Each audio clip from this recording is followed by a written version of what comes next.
નમસ્કાર મિત્રો, તો ગુજરાતના આજે આપણે તાજા સમાચાર જાણીશું. સમગ્ર દેશમાં હાલ ઠંડીનું પ્રમાણ જોરથી વધી રહ્યું છે અને ઉત્તર ભારતથી આવતા ઠંડીના પવનના કારણે ગુજરાતમાં વિવિધ શહેરમાં લઘુત્તમ તાપમાન નોંધપાત્ર ઘટાડો થયો અને કચ્છના નલિયામાં 11.2 ડિગ્રી તાપમાન સાથે રાજ્યમાં જોર ઠંડીનું મોખરે છે અને જેના કારણે ઠંડીથી બચવા તાપણાનો સહારો લેવો પડે છે.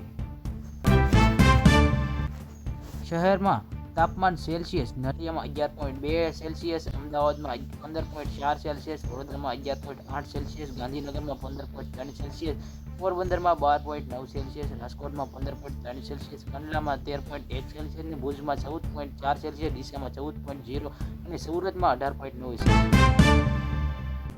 ડિસેમ્બર અસર ઠંડીના આંશિક રાહત શક્યતા હવામાન વિભાગે જણાવ્યું છે કે અનુસાર હાલ વેસ્ટર્ન અને સક્રિય થવાના કારણે રાજ્યમાં કેટલાક ભાગોમાં વાદળછાયું વાતાવરણ જોવા મળી શકે છે અને આગામી 2 દિવસોમાં પવનની દિશા બદલાઈ જતા પવન ફૂંકાવાની શક્યતા પણ રહેવાની છે. મિત્રો,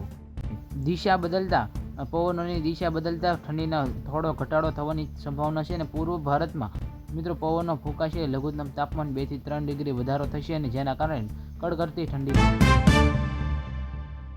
ઉત્તર ભારતમાં રાજ્યના માટે તીવ્ર ચેતવણી જાહેર કરી. રાજ્યના શિખર પારો ગગડીને 7 ડિગ્રીએ પહોંચ્યું છે.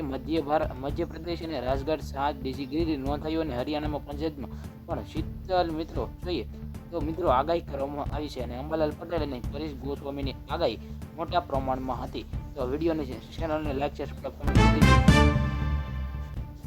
બેવડી ઋતુનો અનુભવ. રાજ્યમાં અત્યારે મિશ્ર ઋતુ જેવો માહોલ જોવા મળી રહ્યો છે. વહેલી સવારે મોડી રાત્રે કડકડતી ઠંડી લેવા જ્યારે દિવસોમાં તાપમાન સામાન્ય રીતે બગડી ઋતુને અહેસાસ થાય છે અને નિષ્ણાંત આગામી એક સપ્તાહ વાતાવરણમાં ફેરફાર થયો